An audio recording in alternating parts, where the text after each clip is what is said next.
Good evening, everyone. Thank you so much for coming. It's wonderful to see all of you here. I'm very excited to introduce Robert McDermott, who is our first professor speaking for the PCC Forum this semester.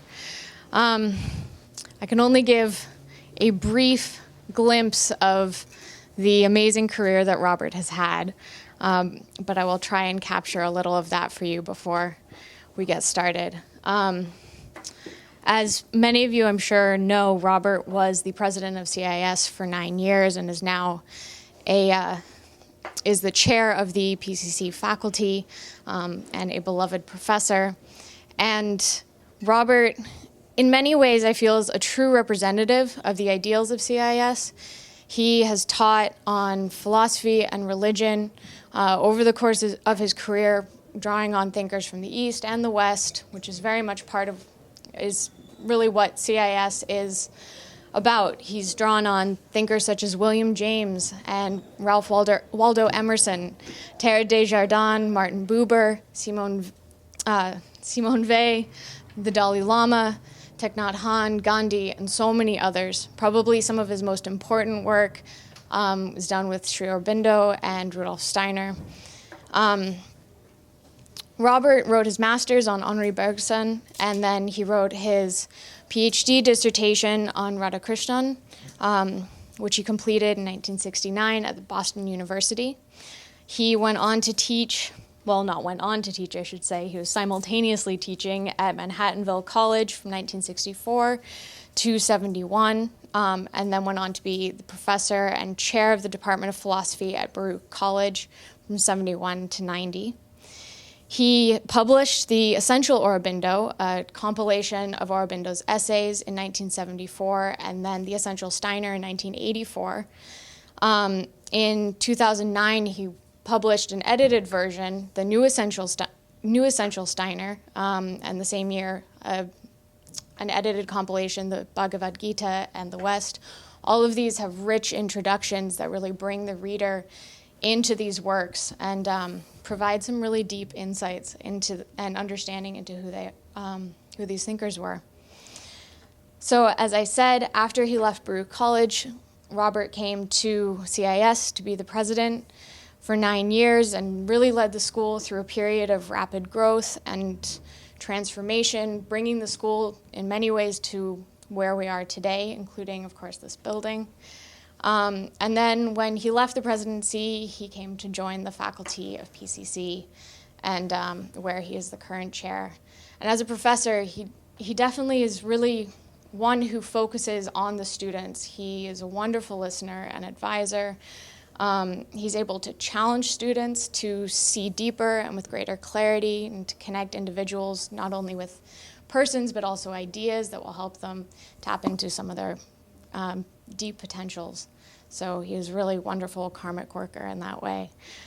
And now I'm delighted to be able to turn the podium over to him. He will be speaking with us on very critical issues of spirituality and ecology and justice tonight. So please join me in welcoming Robert McDermott.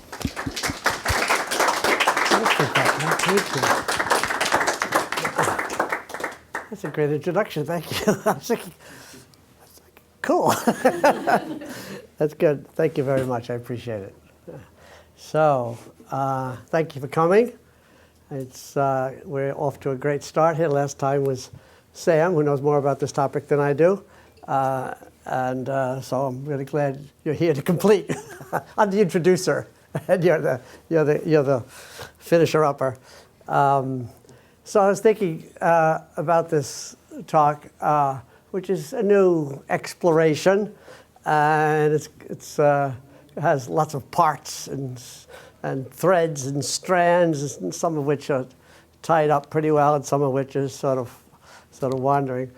So it occurred to me to wonder what you might make of it. So I was just thinking, did you ever hand in a term paper, say not the last one you had to write for a semester, and you're kind of rushed and the deadline comes, and you hand it in, and it's sort of it's not, you don't know whether it's coherent, and you say to yourself, this is really all over the place, and I wonder whether my professor will find that out.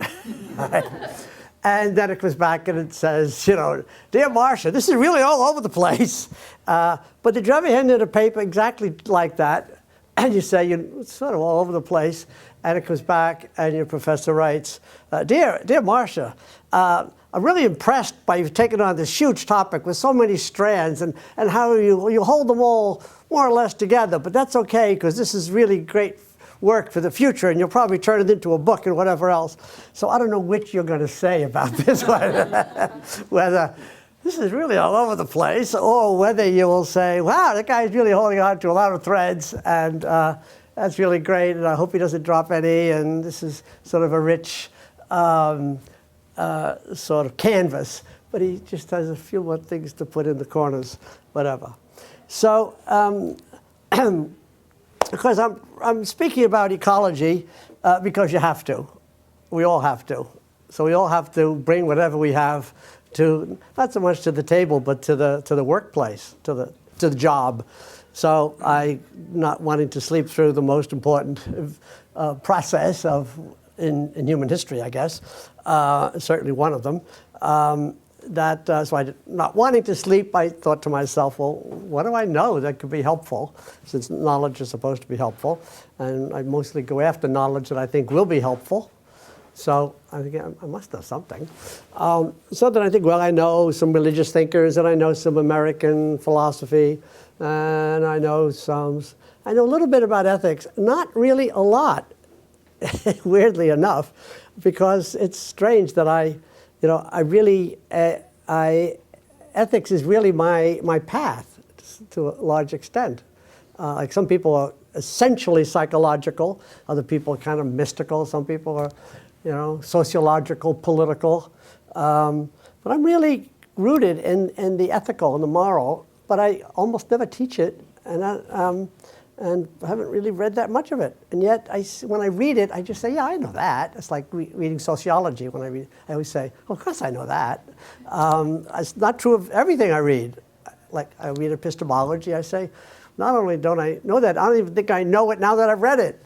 It just, it's just not, it doesn't, the facility isn't there the way it is for some people. But I really have it for ethics. So I thought, well, I ought to start studying ethics and ecology. I decided this about 4 or 5 years ago in I think it was a 1-credit course I remember Sam taking. That's when I learned more than I did. So I've been trying to make this happen somehow to bring some goodies to the table. And for anybody who's interested, students, of course, but then, I'll write something. And also, I will, in the process, take these thinkers whom I like and texts, and I think give them a new life, or more of a life, a little more implications. Okay, so to start, here's a line that I especially like from Thomas Aquinas, who I almost never read, but somehow I've absorbed what he thinks. So he says, "It is a great thing to do miracles." Well, we certainly all agree to that. But it is a greater thing to live virtuously. That was good, okay? A greater thing to live virtuously. So that's sort of the point of the talk. Then I'm taking a passage from Thomas Merton, who I didn't really understand how tremendously ecological, nature-loving I sort of knew, but I didn't focus on it till a little book, When the Trees Are Silent. Thomas Berry wrote a terrific introduction, and it's Degnan, Kathleen Degnan edited a terrific little book on Merton's nature writing. So he says, "There is in all visible things an invisible fecundity, a dimmed light, a meek namelessness, a hidden wholeness." That's a very good Merton book, A Hidden Wholeness. "This mysterious unity and integrity is wisdom, the mother of all natura naturans, nature naturing." So when we think about nature being in such trouble, Earth being in such trouble, is it nurturing? Is it still creative, or is it kind of kind of dead and a victim. And if it's nurturing, what is it that's doing that? And can we know it? And can we somehow make a relationship to it? So I think that's quite a good passage. And then, of course, one of the great, really important, inspiring, awesome passages is the Bodhisattva vow of the Dalai Lama. And now, as long as space endures, as long as there are beings to be found, may I continue likewise to remain, to soothe the sufferings of those who live. So this is a text, more than a text, it's a vow that the Dalai Lama says often and repeats, at the end of the Shanti Dev, flash of lightning in the dark of night, and at the end of his Nobel address, and many other places he will say this vow. So my mind sort of goes off at this point. Oh my God, Dalai Lama's coming back for cockroaches and malaria, mosquitoes, and whatever else. And apparently that's the deal. So that's pretty alarming and inspiring and way out of my league. But it's great to have these ideals. Sort of, maybe we could get closer, grow into them or something. So I want to talk about ecology, spirituality, and ethics. Spirituality or religion, they're not so far apart from me as they are for some people. That's that's a comment. All right. And we can pursue it if you want. So you probably know that Sean has written a hefty essay. When I read it, it was about 50 or 60 pages and it wasn't quite done. And he's talking about ecologies, which he and Adam and Sam are editing this book with these 5, I shouldn't say that. With Sean's essay has these 5, I think of it as approaches, subject to correction. Anyway, I wrote them down so I'd remember them. Planetary, why am I telling you this? Because I think these are 5 accurate, helpful approaches that I'm trying to keep in mind and to check, whether I'm functioning in as many of them as possible. Right? So planetary, and certainly what I want to say about ecology and what I want to learn about ecology has to be planetary. It's not just this region, this bioregion, but we're really talking about the Earth in relation to the cosmos. And I've given up the Earth. I say either Earth or Gaia, depending on what people are ready for. Evolutionary is to me completely obvious. Our program is very evolutionary, and Bergson is evolutionary, Radhakrishnan is evolutionary, Aurobindo is evolutionary, Steiner is evolutionary. Almost every thinker that I care about. Gandhi's not, King is not especially, but many others are. And so if we're going to talk about ecology, we're certainly talking about evolution of Earth and of humanity, but also of the plant world and the animal world, and the whole natural world is evolving and changing. I also think that the gods and goddesses are evolving, and that's, maybe you don't know, maybe you're not so sure there are gods and goddesses, but I think if there are gods and goddesses, they are also evolving, because no part of the universe, or for that matter, divinity, is separate from the other parts. So if they're all, anything, as William James says, any change anywhere makes a difference somewhere else. No piece, this is really a very dynamic sweater. You really can't pull a thread. Transdisciplinary, and I'm doing that. I've always been transdisciplinary. I once taught a course in India with 9 disciplines, just by way of getting, these different perspectives. I think that's one of the good things about postmodern, is that as soon as you think you know something, there's another angle, another perspective, and that's really good. So if we're going to do ecology, we can't limit ourselves to one discipline, certainly not philosophy, which is the one I know, I guess. I know religion and philosophy best, but that would be hopelessly inadequate not to know science and also psychology and, not science, but science is 4 or 5 sciences for sure. And then Sean has a piece that I remember especially well, which is about the enchanted or re-enchanting, and that's really the area that I'm in, right? Talking about the re-enchanting, which is why I'm interested in Jung and Steiner, both of whom are re-enchanters of the universe, of nature. And then engaged. And if this talk and this exploration is anything, it's engaged, it's concerned that we're not doing well, and we have to get it together and make changes. Some people think the way to do that is, really engage, engagé, and other people think maybe it's okay to change people's minds, write books, and etc. And I don't think, I think they're all necessary. Okay. So then when we turn to philosophy, and this talk is about philosophy in relation to ecology, and the reason it says spirituality or religion is because they for me are come with philosophy. When I do philosophy, I'm really thinking a lot of times I'm thinking spiritual philosophy or religious philosophy, but philosophy, So why do we need metaphysics? Well, there's a great line from John Herman Randall about not every culture, not every person needs religion, but every culture does. Well, not every person needs metaphysics, but every culture does. And every culture has one. I think most people do too, but maybe it's so underdeveloped that it hardly matters. It's just really common sense. But common sense is really not adequate. Now I'm switching a little bit into epistemology. Common sense is not really okay because you can never get out of the box, out of the ordinary assumptions that are mostly undernourished and undernourishing.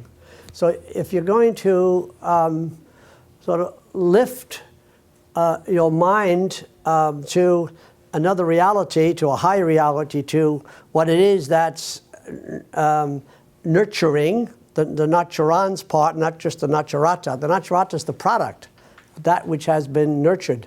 But what's doing the nurturing? That's what we want to know, and that's what we want to engage with. Well, that takes a special effort of mind and heart, and it takes an affirmation of dimensions of reality that we mostly don't in our ordinary discourse, except at funerals. And not even at weddings, but at funerals we really only talk about some other dimension. And so it's hard to find in our culture, even though lots and lots of people belong to one or another of the Abrahamic religions, in the academic world, in the intellectual world, in the world of professions, the invisible and the depth dimension is pretty much to the side. We hardly even have agreed language. We're not so sure. Even in this institution, people say, I don't think we better say spiritual writing, the first sentence of what the school was about, or departments, whatever. So it's definitely an uphill in our culture in the 21st century to have a metaphysics which affirms spirit or depth or whatever. And where Sean and I are giving this course on teaching Jung and Steiner, and Jung is really, really nervous about using a word like spirit, and understandable, because you could then get put in a box and nobody will hear anything else you have to say. So, but I'm trying to say that we need a metaphysics which is enlarged, which is deep, which has interior, which has mystery, and which is adequate for a renewed relationship to Earth and cosmos. So that's what I think about metaphysics and epistemology. We really have to go deeper and wider and get closer to the source and not just to the results. And then the third part of wisdom, for me at least, is metaphysics, epistemology, ethics. I think we need an ethics which is, I think that what we should be focusing on is virtue ethics. But let me just take a minute to give you the alternatives I mean, virtue ethics is old. It really is traceable to Aristotle, maybe even Plato, depending on which dialogue and how you define it. But clearly, it's the key. It's the essential core of Aristotle's ethics. It essentially says, if you want to know what is moral, you look to and you ask a moral person, a wise moral person. Then you say, yeah, but how do you know who's the wise moral person? Well, this is a circle, and Aristotle had trouble breaking the circle. And yet, though logically it's a problem to be in a circle, experientially, I think it's not a problem. I think we do know that we should find wise people and figure out what makes them wise and do likewise. I mean, that's what we should do. It's not scientific, but it's actually, I think, the right way to go with it. So I took I first started to deal with this, and I happened to be reading Don Hanlon Johnson's book, Body, Spirit, and Democracy. A very, very good book if you've never read it. I mean, I'm not surprised, but I was delighted to read it after all this time. I should have read it 20 years ago.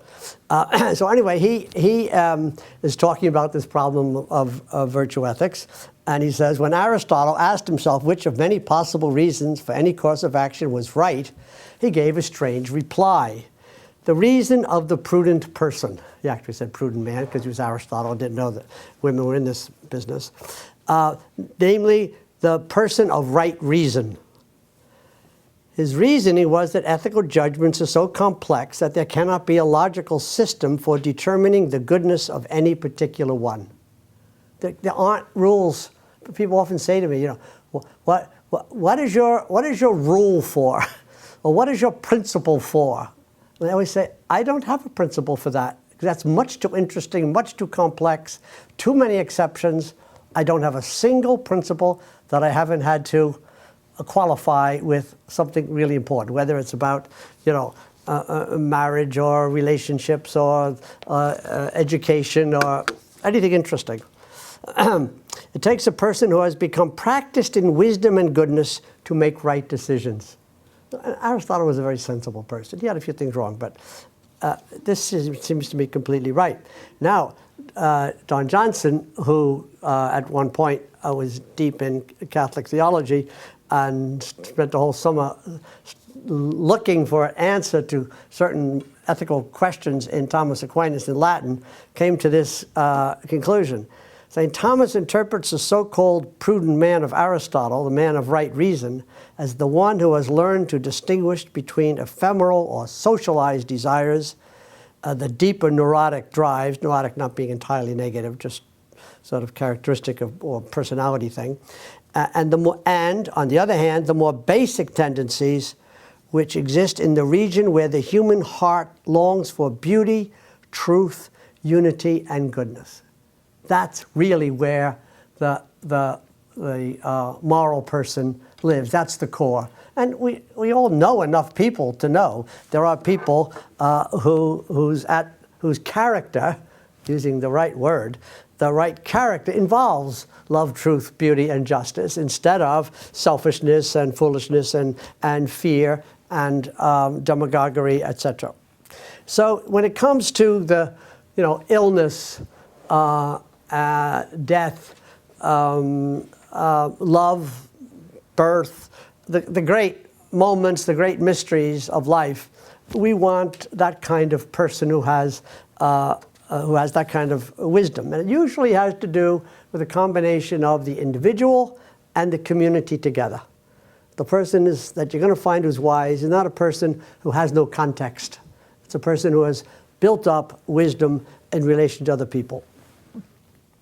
All right, so then about 4 or 5 years ago when I read MacIntyre for the first time, and then I started keeping my eyes out when I had a chance. I said, well, I better get back to this virtue ethics. And so then I read a book about virtue ethics with great selections, everybody from Seneca to Nietzsche, which a little surprised me. And then I started reading those sources, and then there's terrific literature, interestingly mostly by women. Very good literature on virtue ethics. I even just enjoy it. So when I'm then thinking about, well, what am I going to do about ecology? I should find something to say. I said, well, I should bring these two together for sure. But the people I know best are not virtue ethicists, but are much more sort of spiritual, religious type thinkers, all right? Thomas Berry or Goethe, I have a list here. Goethe, Emerson, Aurobindo and the Mother, Gandhi, King, Dalai Lama, Buber. Then the Sophianic tradition, which you can read about in Baring and Cashford, the myth of the goddess, evolution of an image. So that's real. That's in my head. Rosemary Ruther and Sally McFaig, and Thomas Merton, Chardin, Steiner, etc. And these are not people in the discourse about ecology. So it's somebody, hey, wait a minute, listen to this. I got some guys I want you to know about. And so then I set out and I wrote a long paper. Actually, it got very long. It's 2 parts. It's about 30 or 35 single-spaced pages. It's either on the website or it will be, if you're interested. And it's called Ecology, Spirituality, and Justice.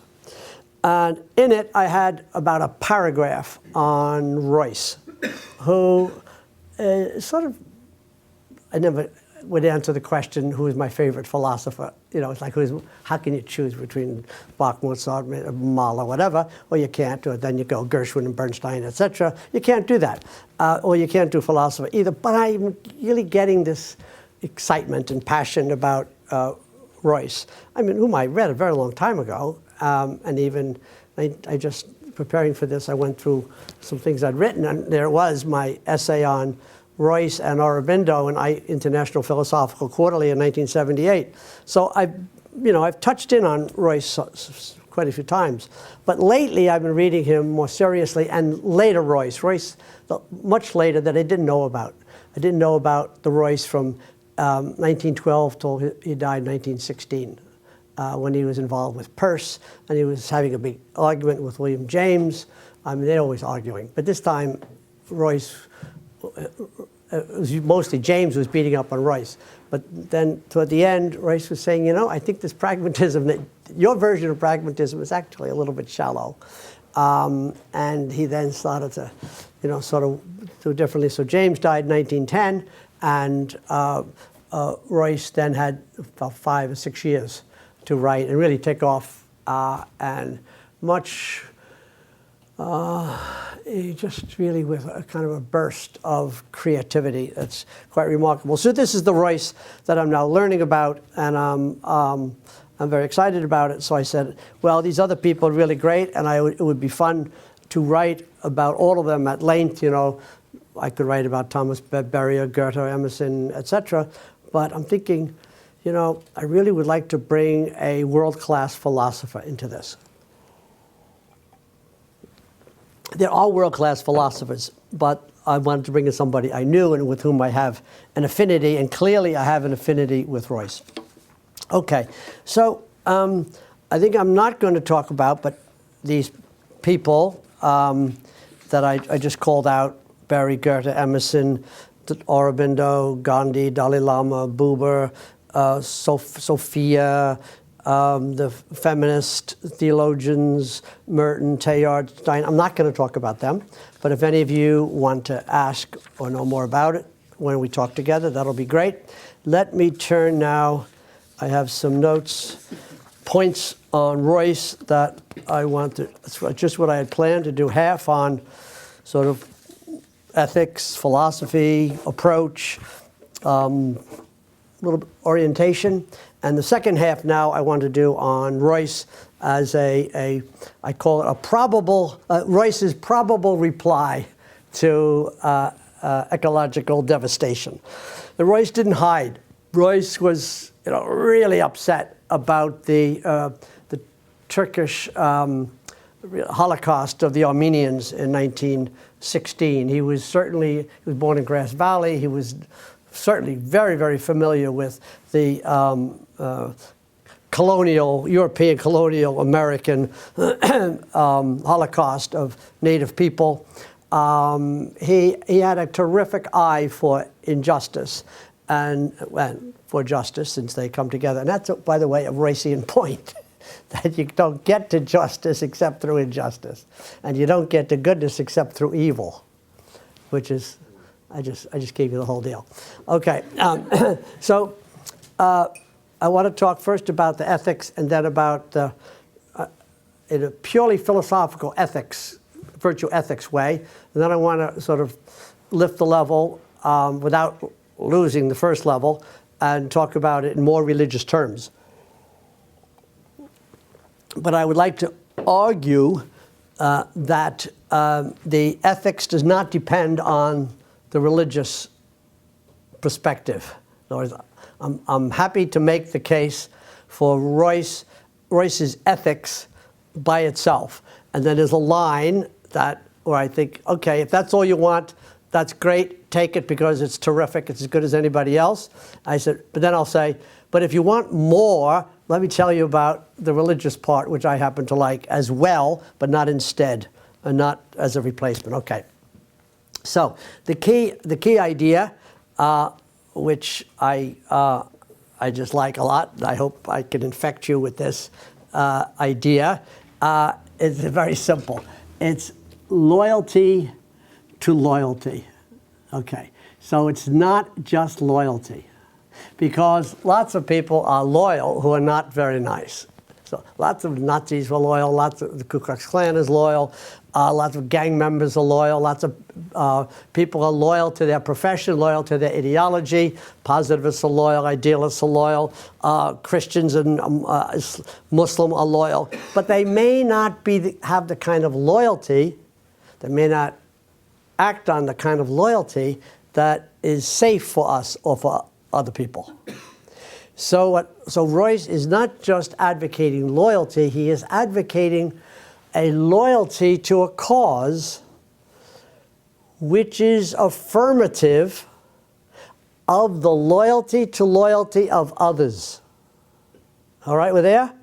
So if you are committed to a certain worldview or to a certain neighborhood or a certain institution or to a certain family, and my loyalty is at the expense of your family, then I should revise my loyalty. But I don't have to be loyal to everybody's loyalties because their loyalties may be exclusive. I don't have to be loyal to, say, religions, denominations that are exclusivist. I do not have to be loyal in such a way that I support, say, a religion claiming that it is the only true religion. In fact, my loyalty to loyalty, I would even say, prevents me from supporting their loyalty because it's disloyal to the loyalty of others. Obvious case being that the loyalty to the cause of National Socialism was against the possible and actual loyalty of Jews and gypsies and gays and all kinds of other people.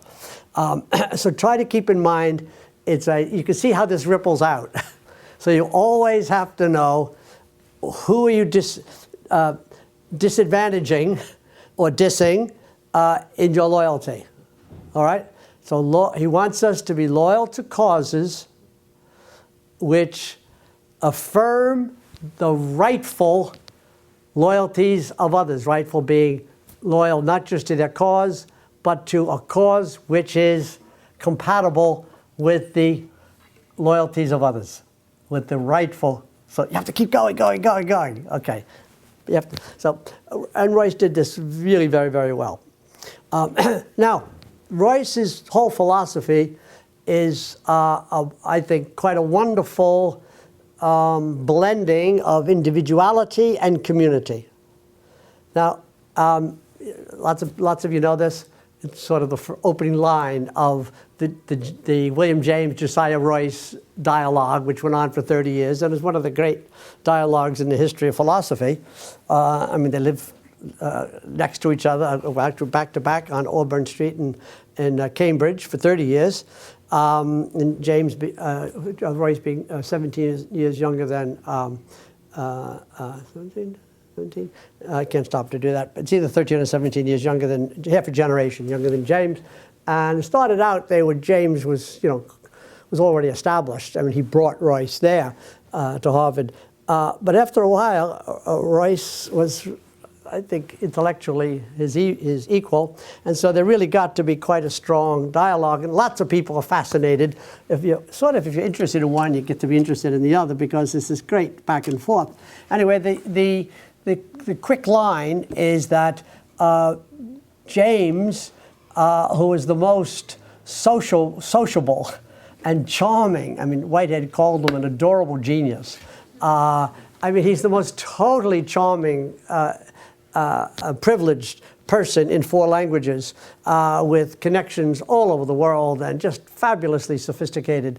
But he was a Protestant interested in the individual and the religious experience, the guy in the Harlem bar or, somebody who's really alienated who then gets the warring parts of his soul put together again.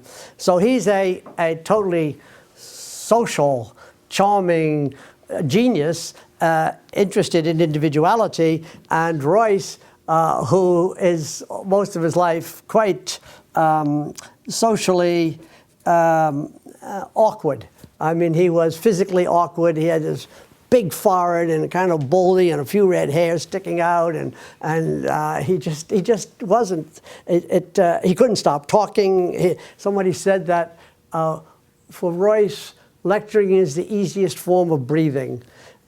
So I mean, he was vast in his knowledge and his writing and talking, and he had very, very sick sons, and almost every penny he made went to these doctors, so he was always teaching 2 or 3 places at once, running down here, giving a lecture, writing, doing a review to make $50. And so he was a kind of a whirlwind of philosophy and life and whatever, but not with this fabulous, graceful charm of James. But it seems to be interesting that this somewhat isolated person became the great champ, really, I'm kind of really an advocate of the social dimension of truth. That we come to know what's true or what's beautiful in relationships. James has all the texts for relation. James, that's James's major doctrine, is relational. But it's much more metaphysical, ontological than sociological.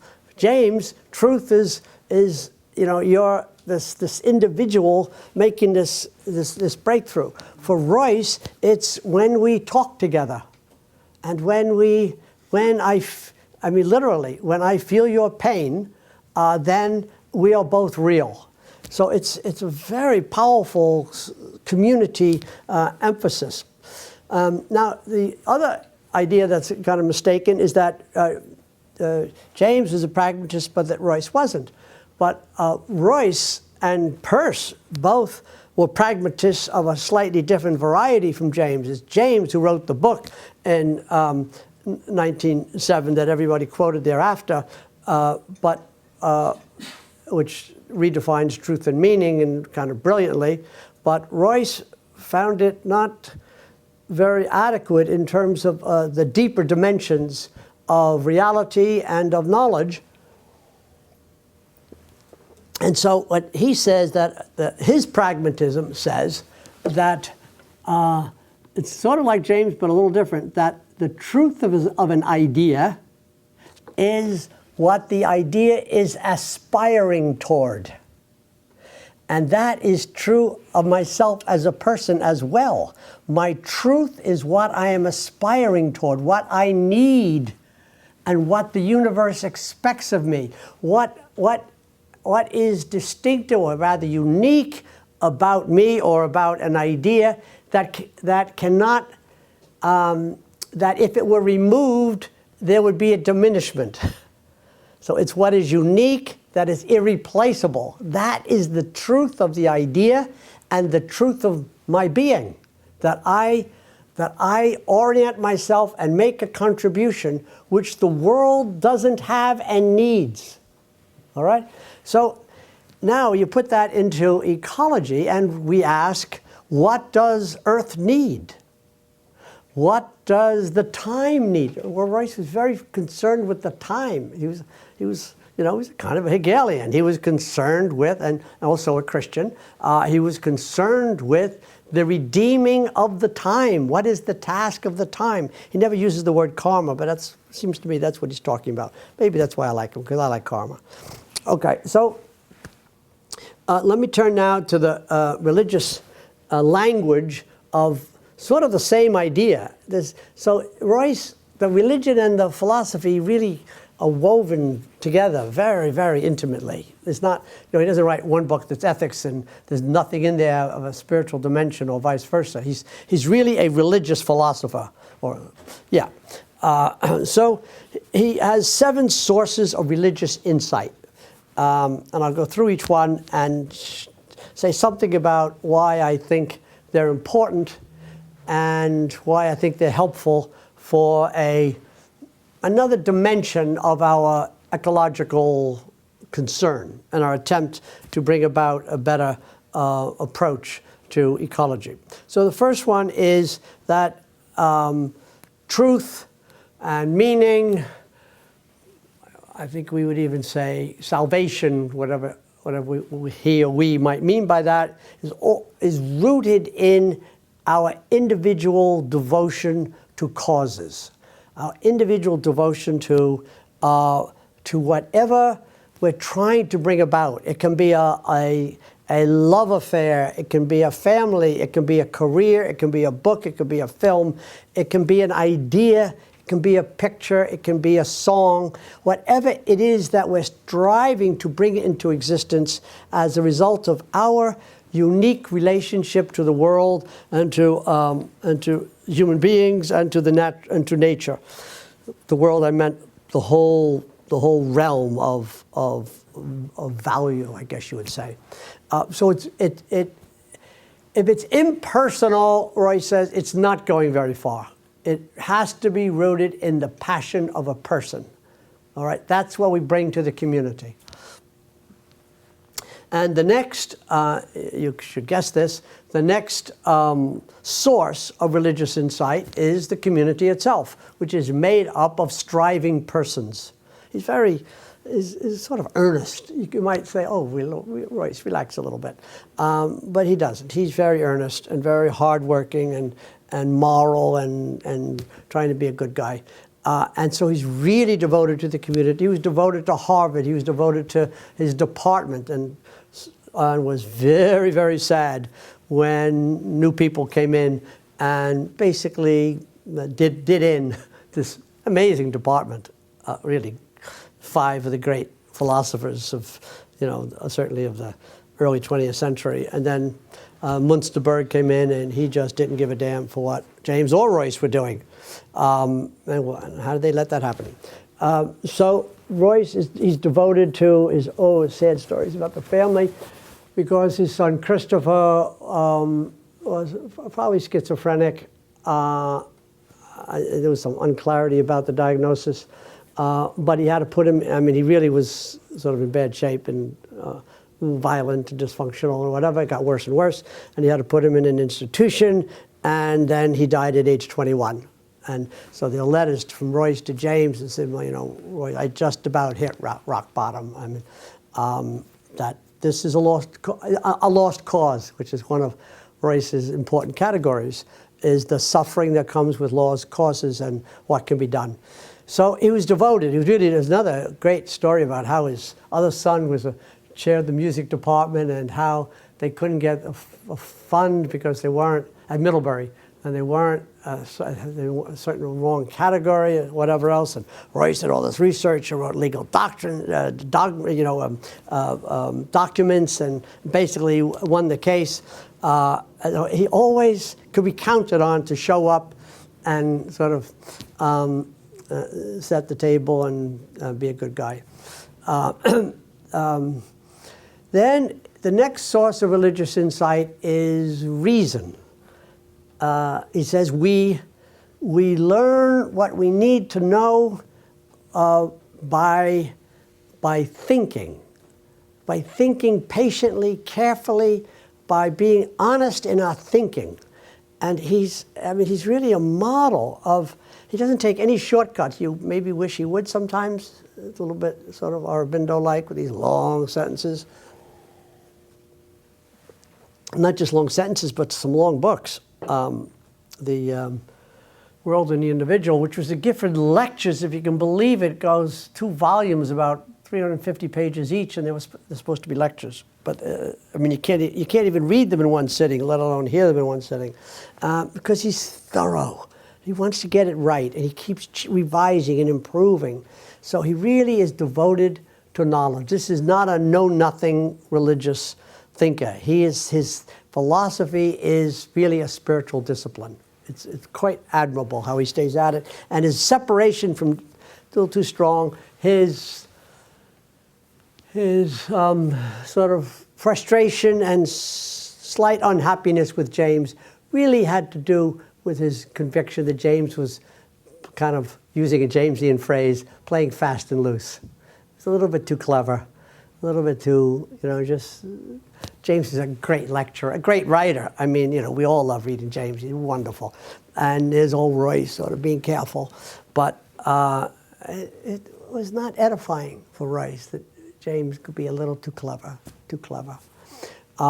So for him, this reason, he comes out of Kant and Fichte, Schelling and Hegel and Goethe and careful thinking.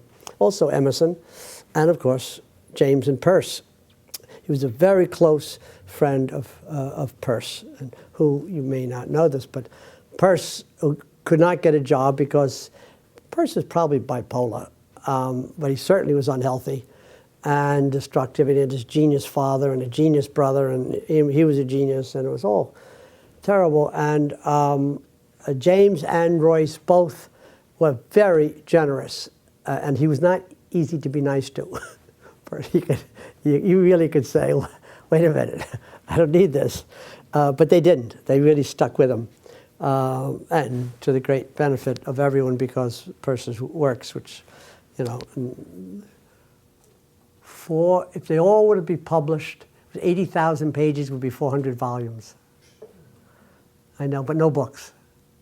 Just these short essays. Right? Just couldn't stop writing and writing. And in the meantime, he lived on the street for 3 years. That's just a little sidelight.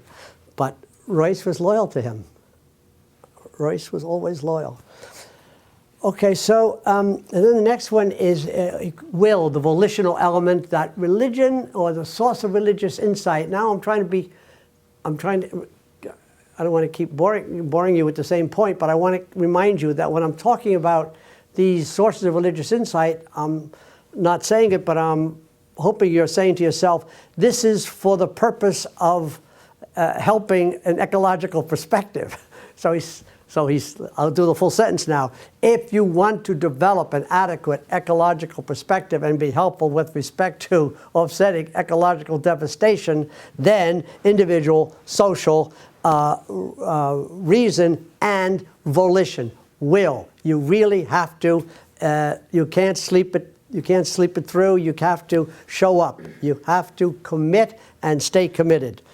And the fifth one, which kind of, I don't know why it shows up here, number 5, but anyway, it's loyalty.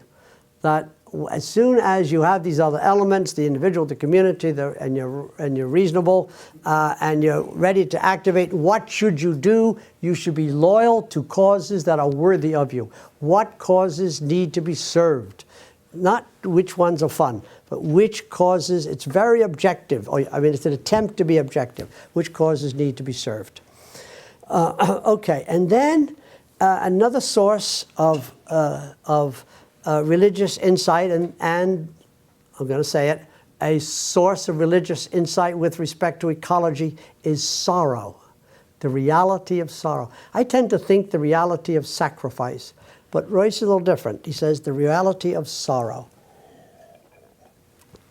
There is great sorrow in the world, and if we can be attentive to it, then it is a source of religious insight. It is a source of finding out What is the idea or the cause that needs to be served such that this person could suffer less, or that the whole world would have less pain? What is the idea that could, or ideas that could help with that? So we can't come up with a really good idea about suffering unless we enter into either our own suffering or the suffering of others. And it's all around, so you don't have to look very far. Now, the last idea is clearly an idea that is not found ordinarily in philosophy. These other ideas, I think, all are.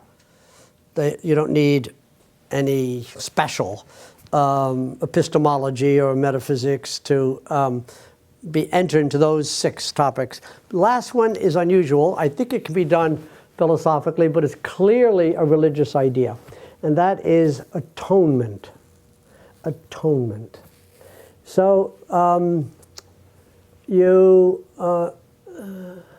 we have these texts in common, like Job, right? I've been reading about Job lately, and I have a book of 15 entirely different interpretations on Job, dimensions of Job. Royce is in there, and strangely, Jung is not in there. But I'm getting ready for teaching with Sean. We're doing the answer to Job.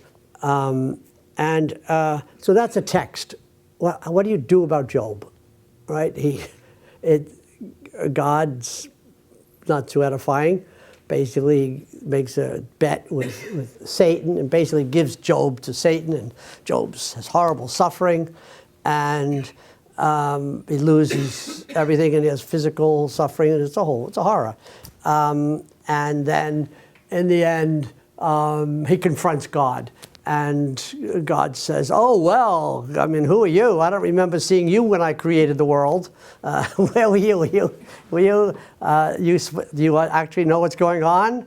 And it's a big put down. And then Job goes, "Oh, I'm so stupid. I never should have done this." And then he says that he experiences God sort of in a whirlwind, and he says, more or less, that I know my Redeemer lives. I know that now I know God face to face, or whatever. And so that's sort of a happy ending. But he doesn't get his wife back, but he gets his sheep back. Not the same sheep. And then there are other texts, like Brothers Karamazov, Ivan and Alyosha, and Ivan tells these terrible stories about this boy somehow did something wrong to the master's horse, and the master, in a rage, then sets the boy loose and sets the hounds after him, and the boy gets just torn to pieces by these hounds. Okay, and now there is no getting that boy back. So now that's the discussion between Ivan and Alyosha, and Ivan basically says there is no meaning. If you can't get that boy back, you can't tell me there's a just God who allows this to happen. God is, etc. Then you get into Whitehead's. It's either God can't be good and all powerful if this is happening. Okay, so this is a hard one. Okay, so what is Royce doing here? Royce is there are two ways to go, no, I shouldn't say that. There are 2 ways that people usually go, and Royce is doing a third. The one way is that it all gets gathered up by God, and there's justice in the end. So the boy doesn't be given back to the mother and the father. The mother and the father do suffer the rest of their lives, that the boy was eaten by the hounds at the master's order. But that in the end, the boy and the mother and the father are in the celestial heaven. Okay, and that seems to be okay with Alyosha and with a lot of believers. It's not okay with Royce. Now, another idea is that it can't be it can't be gotten back, but forgiveness could sort of transform it. So this is Royce didn't know this, but Archbishop Tutu and the Commission for Truth and Reconciliation is an amazing achievement. But it requires that the truth be told, and the offender, the torturer, admit that what he did. He's not going to get punished, except for the public exposure, which was already pretty public anyway. And so then this healing can come about between the oppressor and the oppressed by virtue of forgiveness. Now, what Royce is saying is not dependent on an apology or an act of forgiveness, nor is he saying it all gets sort of solved by God gathering everybody up.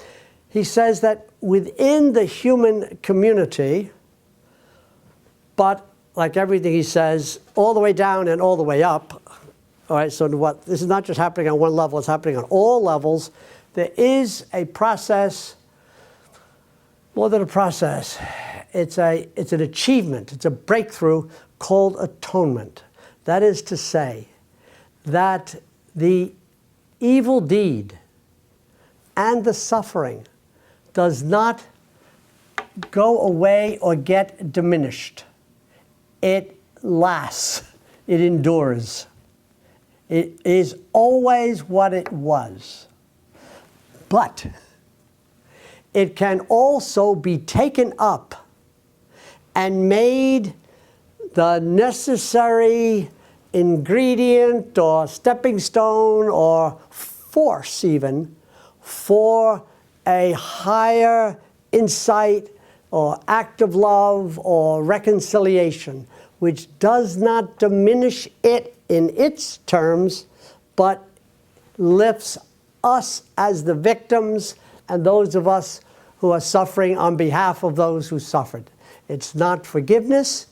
It is not sort of obliterating. It is not a deus ex machina, get God in here in a hurry.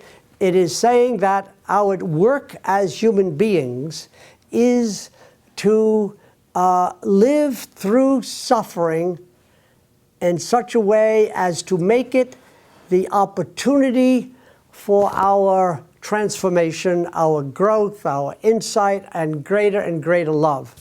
And he finds this in the New Testament. He finds it in other great figures. And I think it was an ideal, a cause that Royce served. He tried to become a sufferer who saw these sufferings, including his dear Christopher, as somehow being the occasion, the instrument of some higher, wider, more tolerant, more generous worldview and more generous way in the world. I'm not sure exactly what language to give it, but so this atonement is one of the characteristics of what he calls the beloved community. The beloved community, he says, the community of striving individuals, of individuals serving loyalty to loyalty, by that fact, make up a community which deserves to be called beloved and which is capable of atonement. That is to say, capable of gathering into its midst, into its soul life, into its heart and soul and mind, terrible deeds, but somehow taking in a kind of a poison and neutralizing it. That's not the right word because I don't want to say it goes away, but somehow coming to the end, somehow taking it in and giving it an additional meaning. It still has the original meaning, but now an additional meaning. I'm coming, I promise. So this is what he means by atonement.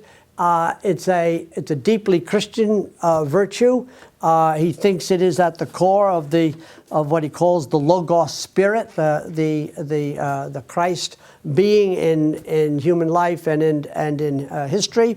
But I think he also sees it as a term that we can generate and serve without without a particular religious commitment. That is to say, without a denominational commitment. Though I think it is Christian and not particularly, is not we'd have to work hard to figure it out into some other traditions. So the last point being that we here in this room are anticipating that certainly by the end of your life and maybe by the end of mine, that the ecological downgrading is going to affect us in more vivid ways than not just ice caps and other things that we read about and see visually and etc. know about and think about, but actually in our physical and community life. And so we're going to have to figure out what to do about people who are inattentive in a way that we presumably are not. What are we going to do about people who are attentive and just really, because of greed, are not willing to limit the destruction? What are we going to do? Is it going to be forgiveness? Is it going to be all-out war? Is it going to be perhaps Royce's concept of atonement? That is to say, seeing this evil, which it is, this source of sorrow, which will become more intense, and somehow figuring a way to take it up, recognize that it will not go away. It is part of the enduring consciousness. He doesn't use that language so much the way some of us do, Jung and Steiner in particular. It will continue to be negative deeds in the psychic or spiritual life of humanity, and at the same time could, with our spiritual work, with our loyalty to the future, to humanity and Earth, could become an opportunity for some larger vision, some larger cause, some larger solution, which would be a kind of another stage or phase of human evolution. So that's what I hope, what I wanted to bring to your attention from Royce. And now we have time for questions and comments and whatever. So, you are. What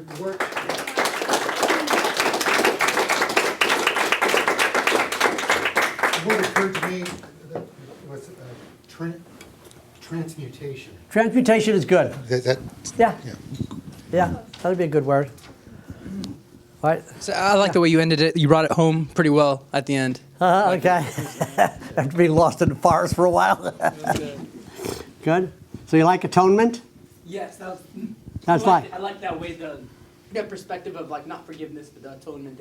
Yeah. Because it's like when somebody hurts you, it's like, well, there's a realness to that, and Right. you don't want to lose that or let it go. Right. No. But it's like you want to take it higher. Yeah, So that's great.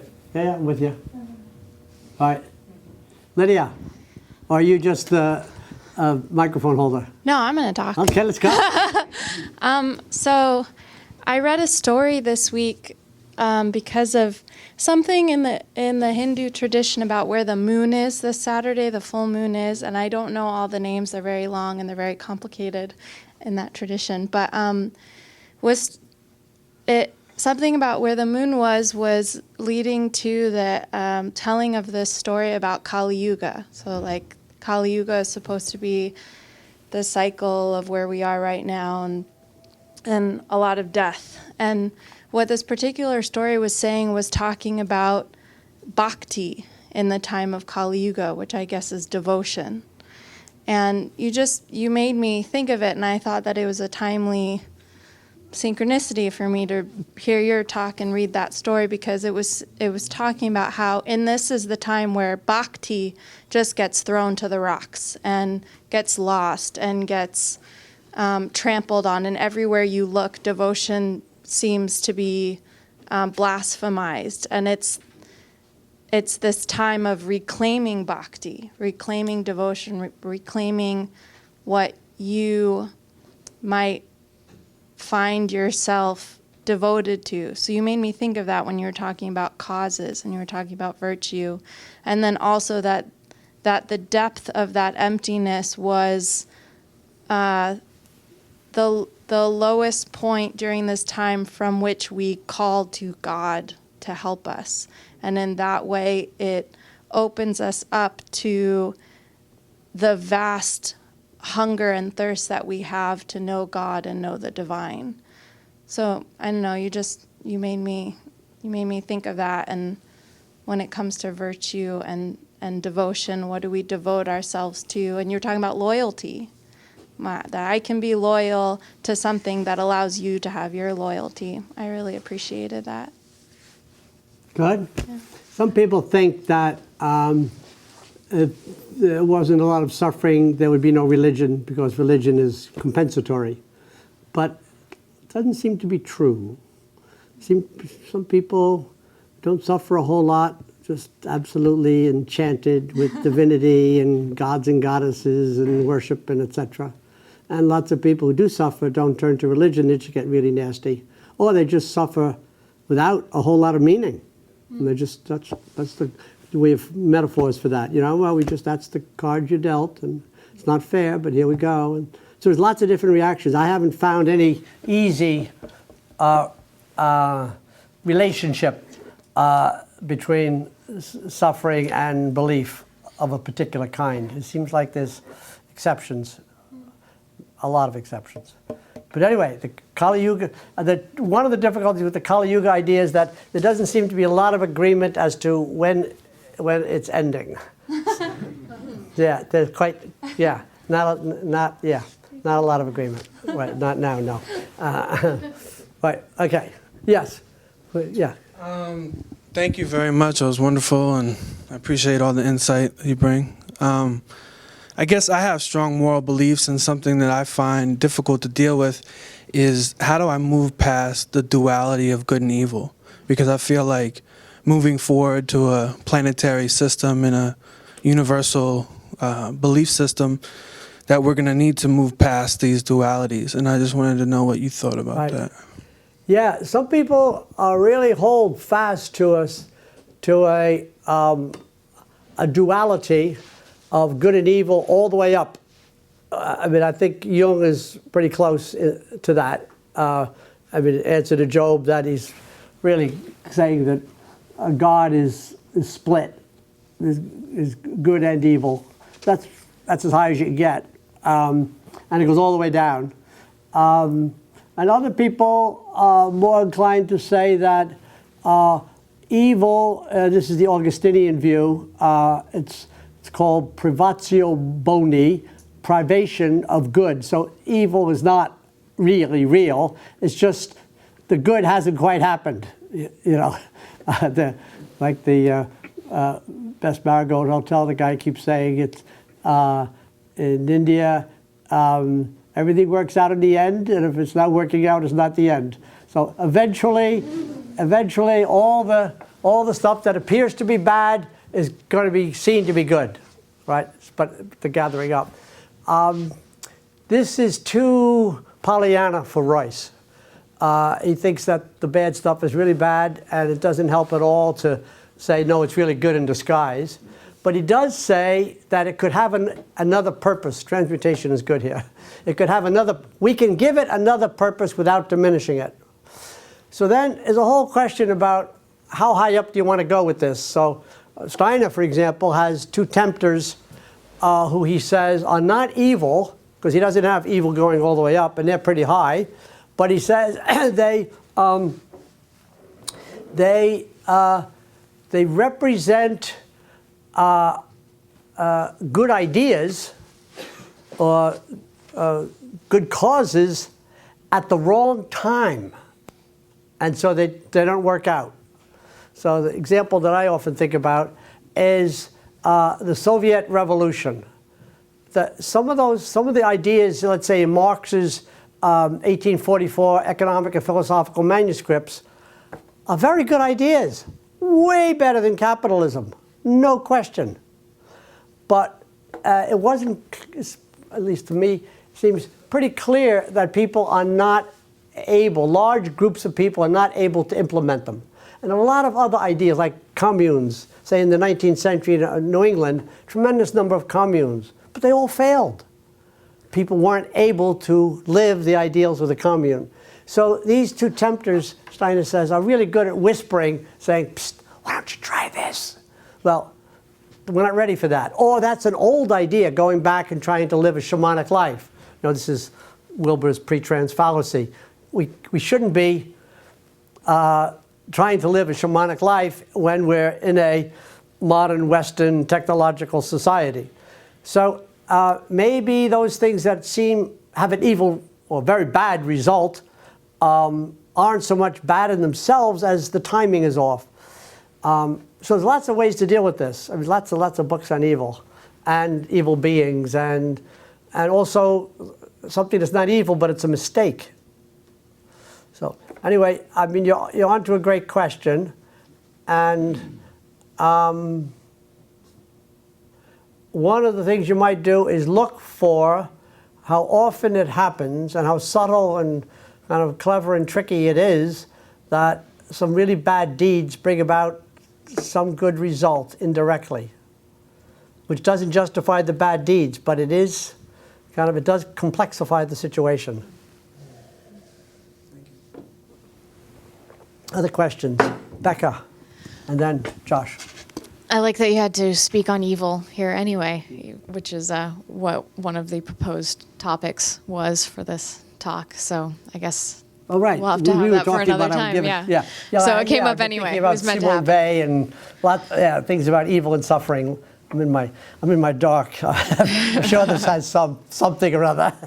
Go ahead. So I'm very compelled by this idea of atonement, and but you said that the idea came up in Royce in a way as a reaction to and saying that the idea of forgiveness, especially in the Christian sense, is not good enough. And I'm wondering what role forgiveness has to play in the picture of atonement. If I said it's not good enough, I maybe shouldn't have said that. I think what I wanted to say is that it's not that Royce is against forgiveness, but I think he's interested in a solution when forgiveness isn't possible. You can't always get a person to admit, or a group of people, to admit that America still has not dealt with the Holocaust of Native peoples. Right? So the Germans have done tremendously better, all right, in this regard than Americans who really. Well, anyway, so forgiveness isn't always possible. But I don't think he would say that it's not a good idea. Who could think that? Though it is, I think it's true that Christianity is the only religion that has forgiveness as an essential, really important part, not just essential but unimportant, but essential and important part of what it is to be Christian. I mean, when Peter asked Jesus, well, how many times do I have to? And he says 70 times 7, unlimited. You just have to keep forgiving forever. So I'm all for forgiveness, and I think Tutu has really brought about an amazing awareness of the possibility of the purging effect of public apology and forgiveness. Okay, that said, that since you can't always get it, that atonement is something that we always can do. Mm-hmm. We always can lift. And I think that's what he's after. The other thing that I didn't emphasize is really important is that in addition to lifting as in sort of aspiring, I don't care if you think upward or downward, but not on the flat land is the point. He also is talking about unity. He really thinks there are nothing is floating out unconnected. And so it's a virtue to think in terms of how everything affects everything else. That's what I was doing with loyalty to loyalty. Mm-hmm. But that's his metaphysics, it's his epistemology, it's his ethics, and his religion. He's a Christian, but it's really a Christianity of humanity and divinity without anything exclusive at all. Like, I can't imagine him, having some. I've never read a sentence which would lead me to think that he thought that this was, the only or the best way in terms of an actual religious community or religious tradition. But he thinks that these ideals that come into the world are for all of humanity. And I think that's how he's thinking about atonement. But if you really have a strict view of karma, I don't think, it's hard to figure out exactly how forgiveness and works. It needs some complex redoing. Yeah, it's very much a Christian ideal. Yeah, thank you. That's a good question, Josh. Yeah, my question is sort of a follow-up to that. This idea of forgiveness, it's reminding me of, I think it's Vine talked about forgiveness. He's comparing forgiveness as a Christian concept to forgiveness in First Peoples cultures here on the continent, and he's saying it's pretty easy for Christians to forgive one another. There's a few Hail Marys, or you put some dollars in the hat as it goes around, and poof, there you go, you're forgiven. And that this is a pretty, it's important to look at that in the context of a culture that may have a lot that may need to be forgiven over its history, compared to an indigenous relationship with forgiveness, or with things that happen in the community that are not easily forgiven, that require work, that may require years and years of making up for whatever the initial act was, that eventually may or may not lead to forgiveness, but actually have a lot of, a compensatory. Thank you. Relationship. And so what your talk is making me think of is sort of atonement as a framework for climate justice in this century. We're sort of, I think, moving pretty fast towards a time when a lot of the countries and nations and groups who've been bearing the brunt of all the pollution and the devastation are going to say, hey, there's a small handful of countries that are responsible for all of this. What are we going to do about that? And you're comparing atonement to the possibilities of all-out war or forgiveness as a framework. And I think atonement is an appealing one because it allows for the reality of these situations. It's not saying, just forgive us and we'll all move on. It's a real way to engage with how do we actually transform it? How do we actually transmute it? And it may be more of a actual a stronger framework to move ahead with, coming together as a planet that we all have to share. There's a lot in there. Let me try to remember a couple of points. One is about forgiveness in the Christian tradition. It is true that for many Christians over many generations, the process of forgiveness of misdeeds has tended to be extremely convenient. However, it's a misapplication of the actual idea. Sure. That is to say, I mean, psychologically, I think that confessing sins and being forgiven is extremely important because the burden of guilt is, for many people, debilitating. And so there's a certain positive quality to it. But it's only positive and actual if the forgiveness is in response to an actual state of apology. And that's the part that Vine Deloria missed. If it's just a matter, nobody can forgive you, in other words. So if you're talking about a confession in the Christian tradition, it is the priest doesn't forgive what hasn't been acknowledged. The priest only confirms sort of a stand-in saying, yes, I hear that apology, and that sounds genuine, and so therefore you can assume that you've been forgiven.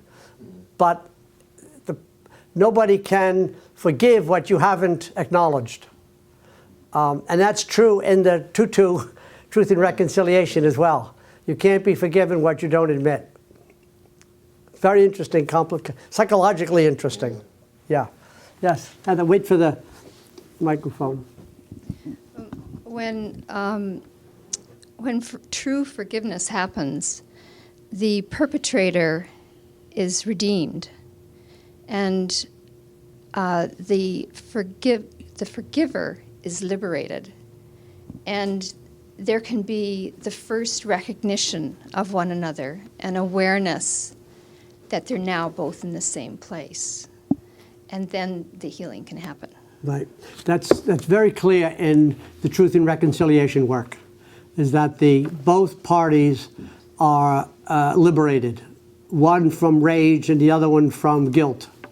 But they have to do it together. Mm-hmm. The reading of these accounts is really tremendously moving. I mean, horrific deeds done by one person across the room from the other. Very, very amazing. It also reminds me that I once heard a lecture by a Korean doctoral student who had written a dissertation on Han. Now this is Korean Han. It's not Chinese Han. And it's a concept in Korean about the pain that's left over from forgiveness, particularly in a betrayal, that the forgiveness is done. The two parties are, as you just rightly said, are somehow transformed or lifted or just helped. But the victim still has pain that in the West is often not acknowledged. The point of the dissertation was to say that it's naive and sort of spiritually unhelpful not to recognize the continuing pain of being a victim after the forgiveness. Even the forgiveness is genuine. It did its work, and something lasts. I think that's a little bit like what Royce is talking about with atonement, that the misdeed does not go away. It's forever the misdeed that it was. Yeah. He's quite insistent on that. I've not read all of Royce, so there could be places where but I think I've read enough now to be pretty sure about that. Yeah. Michael, would you need a... That's okay. Is there a value in that? In Royce saying... I'm sorry, is there a value to Royce's idea of hanging on to the misdeed forever and ever and ever? I'm sorry, one more time. Royce saying that the misdeed lingers forever and ever and ever. What's the value he finds in going down that route? Well, you're asking as though it were up to us to determine whether we would permit it to continue. I think Royce feels that it's not up to us. It does continue, period. So now we can play with it and say, well, let's figure out what would it be like to make it go away.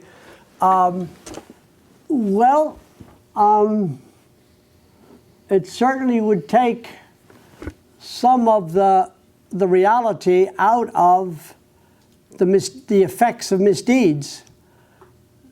I mean, somehow, Royce is very interested in whether there's a person to tell the tale.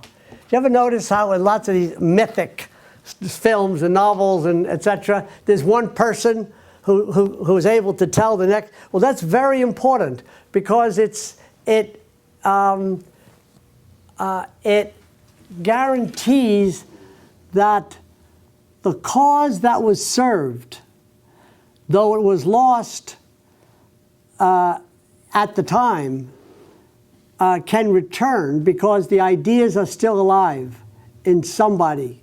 He talks about certain countries that get overwhelmed, like 900 years of Irish or Polish history or something, and then can anybody keep the idea so that the culture can come back? Certainly, lots of us are watching the Tibetans and their desperate attempt to hold on to their language and their rituals and their certainly the clothing of the ritual and the chanting, and can they keep that while in diaspora. Of course, the Jews had the same to some extent. Judaism strengthened in diaspora. That can happen. People can become more devoted.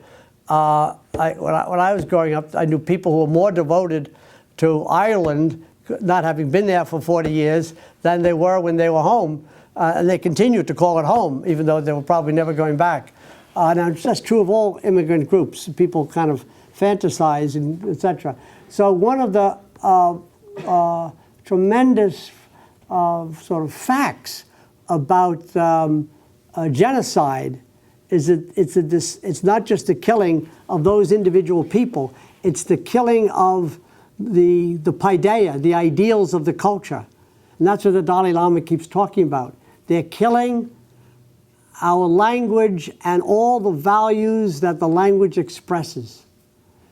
So I think it is the case that lost causes somehow continue in psyche, using Jung's language. In Stein, it would be in the etheric body or in the soul of a people. And I think Royce believes that it does continue, but that it will need an agent, which is that survivor can then tell the story.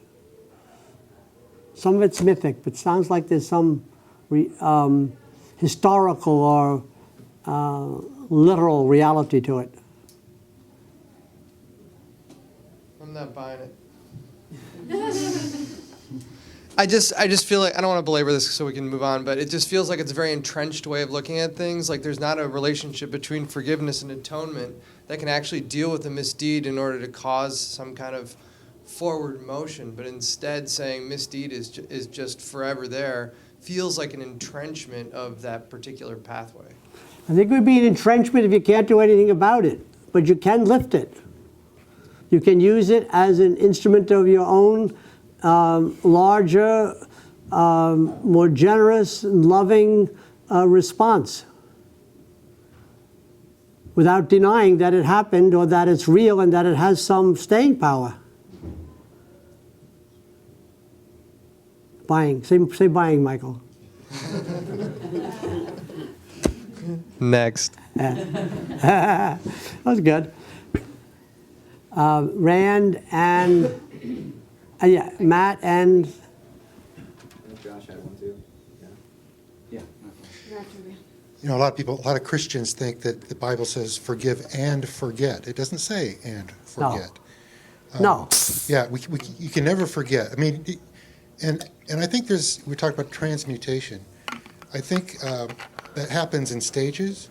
When one moves from being victim and seeing himself as victimized to seeing himself as survivor of that victimization. Then there's another level into higher transmutation where the survivor becomes the healer of other victims who have gone through the same kind of victimization they have. Exactly. And the healing of the victimizer, him or herself, because they're damaged goods. Right.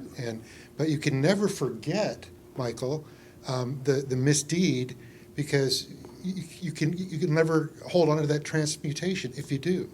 If you get the misdeed altogether, which I don't even think is possible, really. Right, I don't think it's possible either. But then I had a question, if you could, about virtue ethics. Right.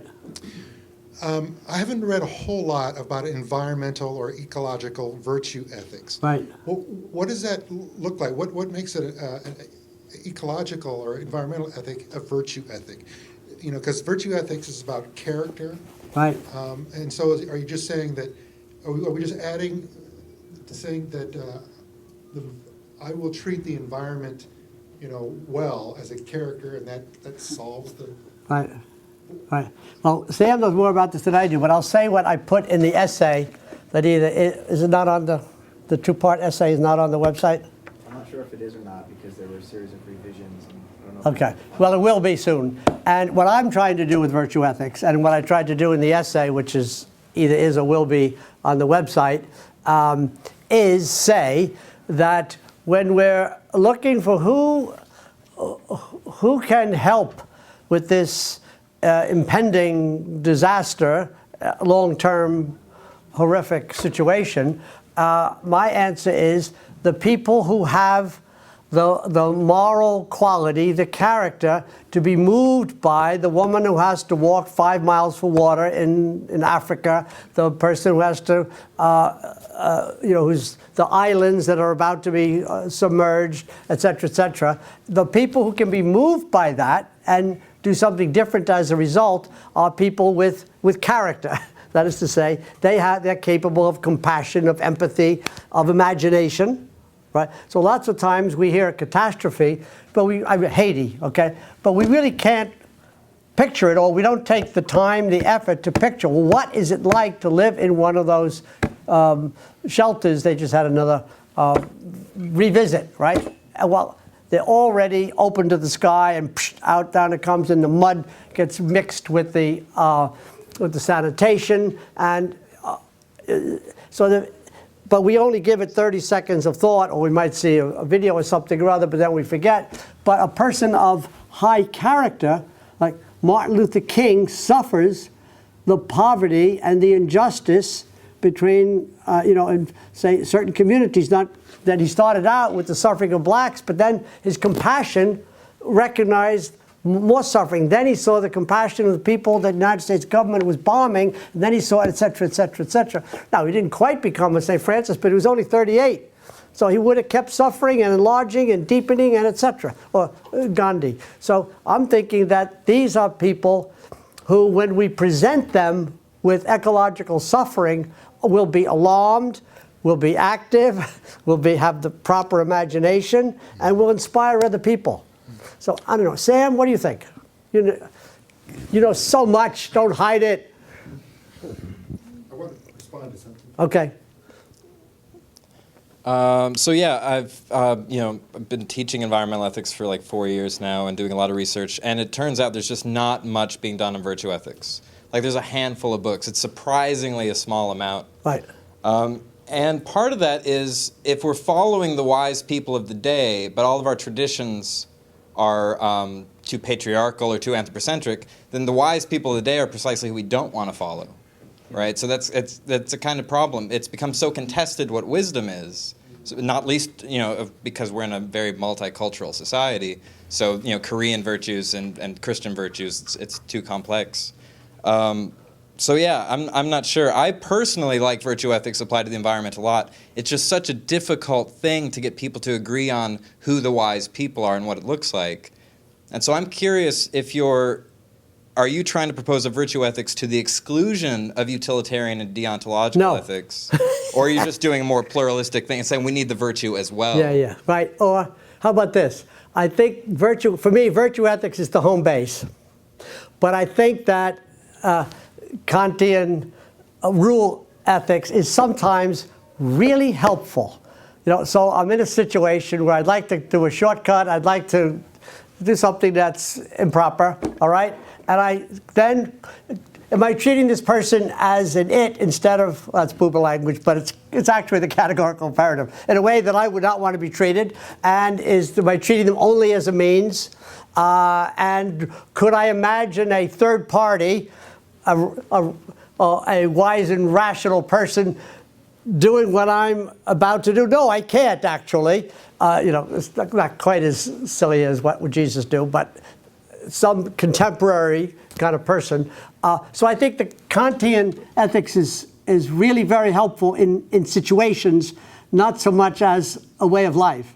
Now, utilitarian, I'm deeply pragmatic, and I admire Dewey as much as I admire anybody, as much as I admire Royce. I think Dewey is a saint, a secular saint, that he's a utilitarian pragmatist, or Peter Singer, I think he's fabulous. Okay, so what do I do about that? Well, I'm not unhappy about it at all. They're very, very helpful in that they help us to focus on what it is like to be a social member. I'm coming, Rand. And that's really their home base. I think I think it's very close to character building. But it's character building in the context of what is the nature of this community and what does it need, which Dewey understood as well as anybody in mid-century America or early first half of the 20th century. So I don't want to turn him into a virtue ethicist, but I do think that if we read and tried to practice Dewey, we would have a much better, we would be better characters, we would have a better character.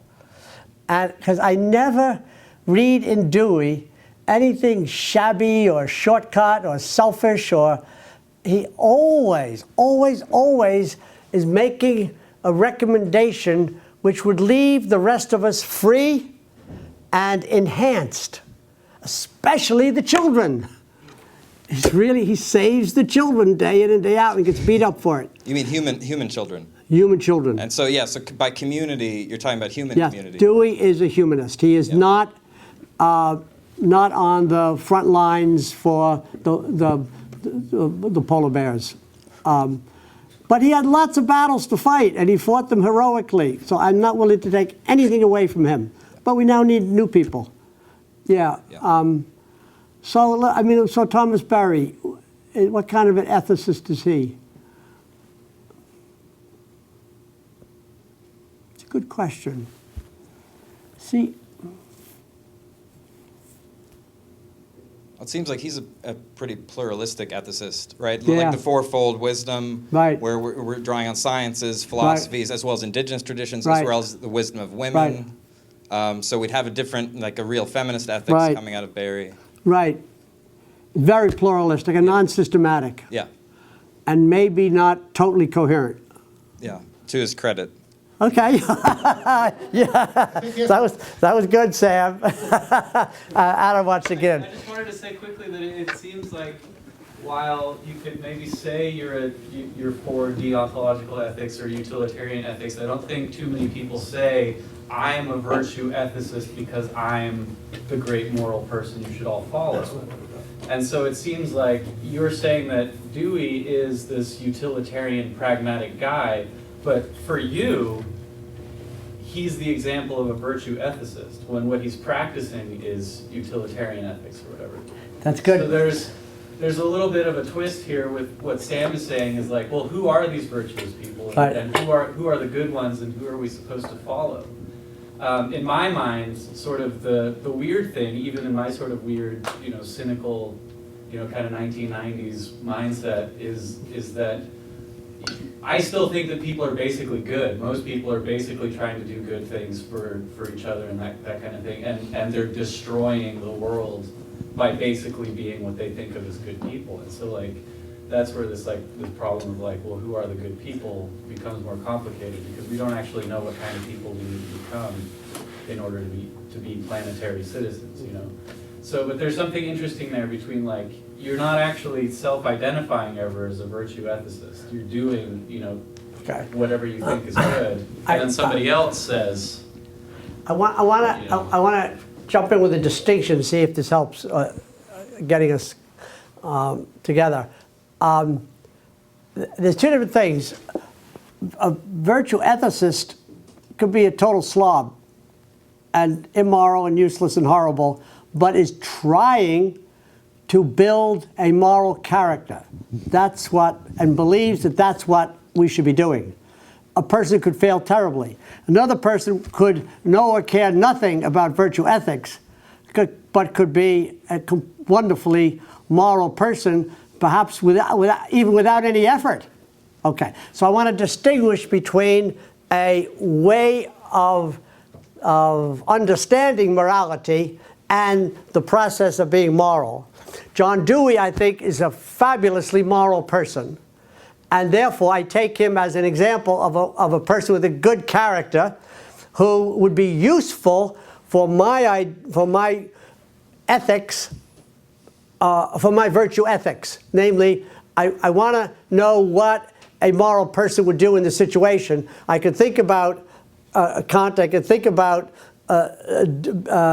virtue ethics, but I could also think about John Dewey, and it turns out that John Dewey has a good character, which enables him to be, against this revolution, he fought for the International Ladies Garment Workers Union. He fought for the United Nations. He fought for lots and lots of good causes. I would say he is a model character.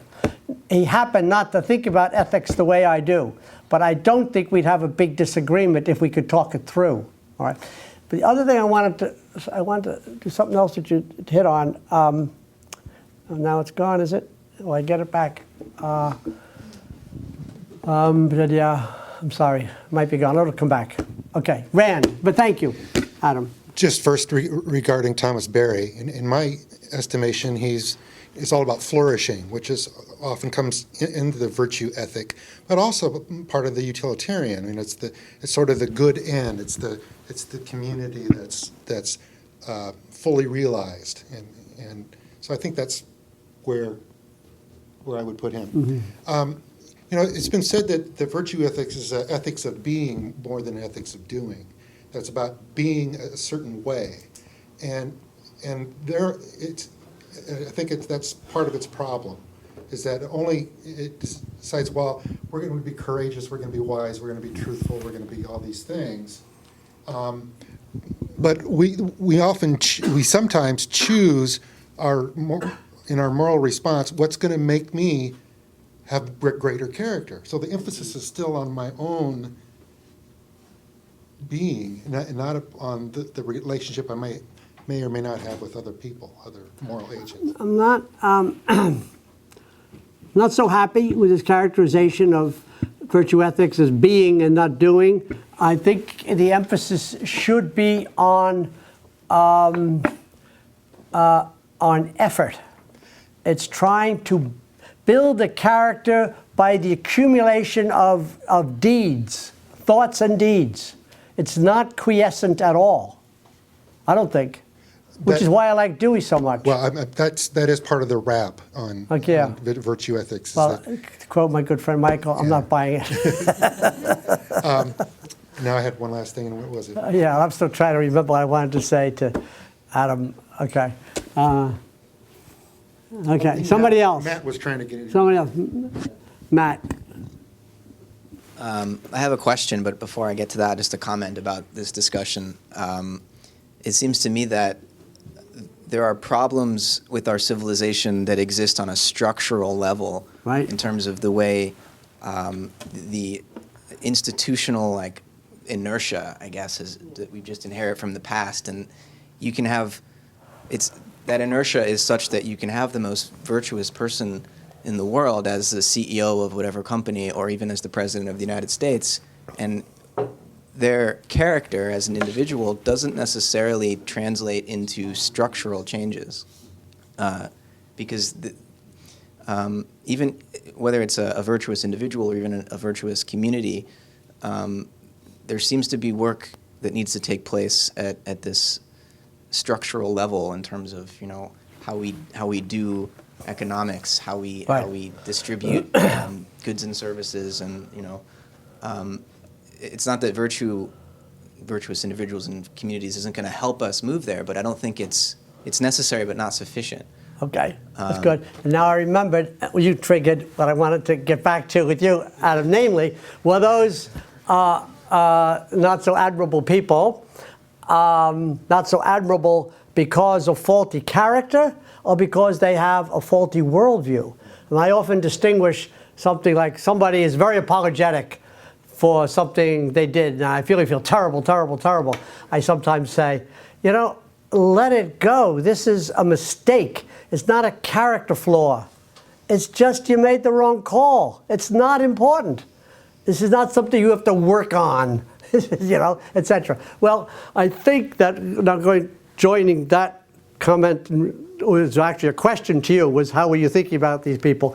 But then responding to Matt, I think that one of the reasons I like that Royce is not just talking about things he likes, but actually thinking through every virtue in relation to every other one, and every misdeed in relation to every other one, is because I think I think that knowledge is a moral obligation.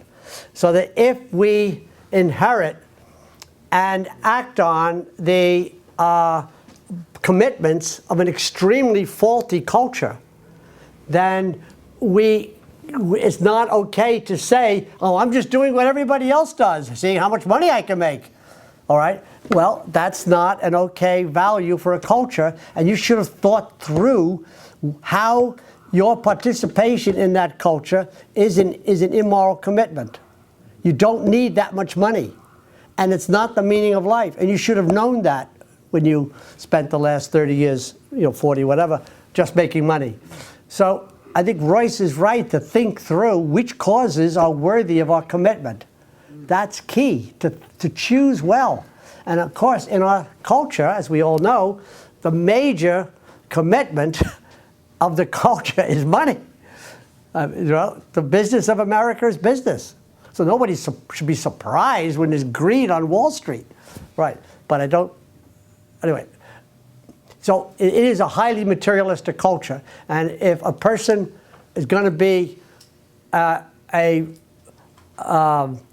practitioner of virtue ethics, they have to find out what it would be like to have a moral character in a culture that has a deeply immoral fundamental commitment. Which is why I think I agree with Sam that the most important voices tend to be on the periphery, actually tend to be people of culture, of color in other cultures.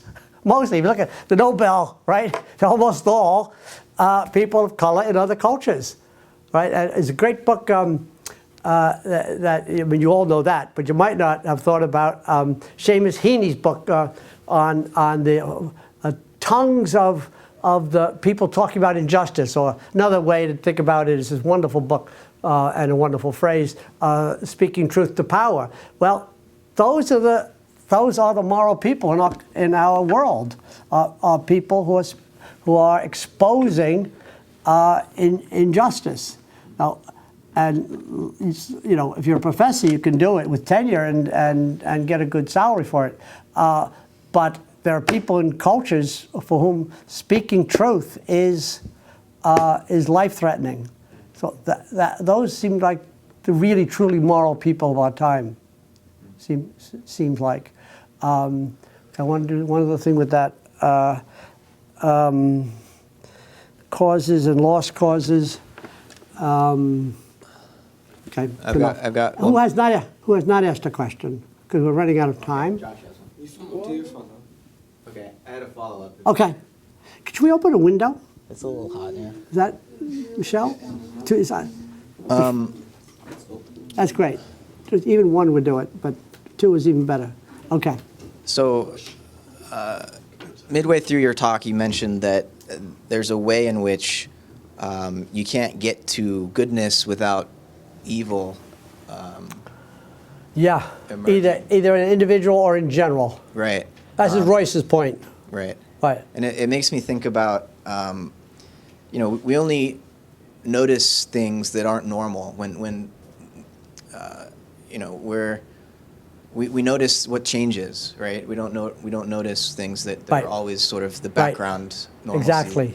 And for example, we live in a civilization where huge amounts of violence are just an everyday occasion, and we take that for granted. But then once in a while, like, a 9/11 type event will happen, and people are jolted by that. And then, for a few months after that event, there was this space that opened up where people were, Americans were starting to think about our role in the world in a new way. But then that space immediately closed. We were told it was closed. Go shop, Right. go back to your normal Right. way of life. Right. And we're going to war. Right. Yeah. So I'm wondering if, in terms of the ecological crisis, if in order for people to really act in a virtuous way so as to bring forth a planetary civilization, if there in fact needs to be devastation at the level that it affects not only the polar bears, not only people of darker skin colors in regions of the world that we don't usually hear about, but that it affects, Right. we European North People American wearing people. jackets and ties, yeah. Right. Like, to what extent do we need the catastrophe before we can respond in a virtuous way? Lots of people think that that's what has to happen. How close does it have to get, or et cetera? How can you bring it to people's attention, et cetera? I mean, Lyndon Johnson said to Martin Luther King, "You got to give me some deaths." And then the 3 girls were bombed, and then he sent in the National Guard. Huh? He said, "You got to give me some deaths." You got to give me some deaths. Wow. Yeah. And then the 3 girls were bombed, and he sent in the troops. Yeah, there is a dialect. I mean, it's Hegel. It's the dialectic. Yeah. I know. Because you can sleep through niceness. But if really bad things are happening, a lot of people wake up. What's going on? What does this mean? What do we do? What really counts? Right. Yeah, Josh, that's a great question. Josh.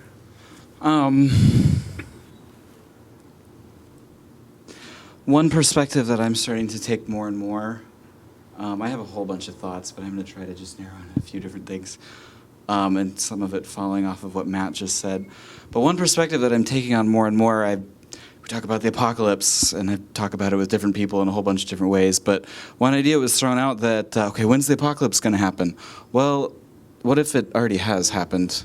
Because there's already, I mean, this is all just subjective and semantics, but we've dropped nuclear weapons and atomic bombs and annihilated atrocious amounts of people, and we're potentially on the brink of runaway climate change. Our water's poisoned, our air's poisoned, our earth is poisoned, our bodies are poisoned. That's all kind of like rings a little bit more to me, more and more in this like, okay, we're already there. This situation that Matt was just talking about, how bad does it have to get? The place that I'm at, it's pretty clearly we're already there. There's new creative ways, I think, that messages could be told, that you have to have a pretty disconnected heart to... It's getting easier and easier to articulate some of the things that are going on in the world. I'm blown away by how fast it's happening. I think it's happening even faster than we can track, because it's just becoming more obvious and more clear, and more people are waking up. We're on the brink of runaway climate change, but we're also on the brink of some sort of awakening. There's, regardless of our thoughts about Ken Wilber, I've still always intrigued with his idea of these tipping points of these different structures of consciousness. And Ken always talks about this, when we get 10% of people at this integral level of consciousness, I don't know what it will look like, because we've never had that before. He thinks it's a whole different kind of level that we're working on. And obviously we're looking to work on a whole different kind of level, a new foundation. So to kind of backtrack a little bit and then ask a question, I was kind of put off a little bit at the beginning of your talk when it's like, okay, well, who do we follow? What we find someone that's moral and do what they do. I mean, there's more to it than that, but and as Matt said, like, there's who is moral right now? Like, we're kind of, there's a way in which we're all in this together on the planet right now. There's something being asked of all of us, and that puts us all on some sort of common ground. So who do you follow? It gets kind of tricky.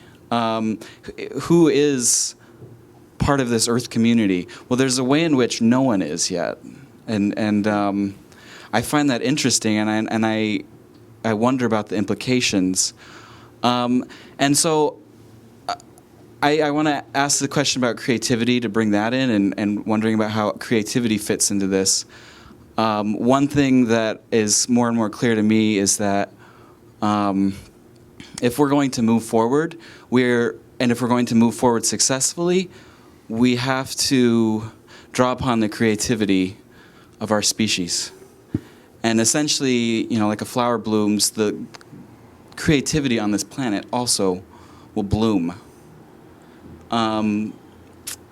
We can't have a whole people over there still greenwashing and not part of a mutually a flourishing community with mutually enhancing relationships. Like, there's something that's really insane to me about being on common ground, because this is just, maybe there were other civilizations before this story of humanity that came together in this kind of way, but we're not sure about them. There's something extremely profound about all being on a planet together. So yeah, creativity. How does this fit in with this atonement and with this community thing?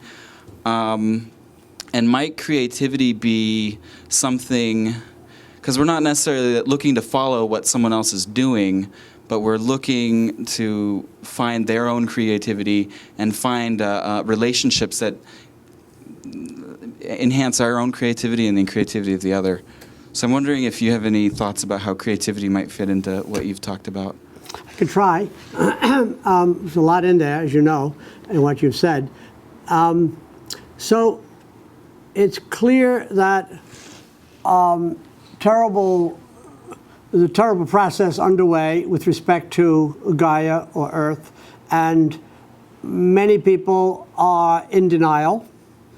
But there are many other people who are aware and committed and active and being creative. And the way I read it, there's a lot of people in the middle who are sort of aware but not engaged. But then there's a lot of people who are really doing great work.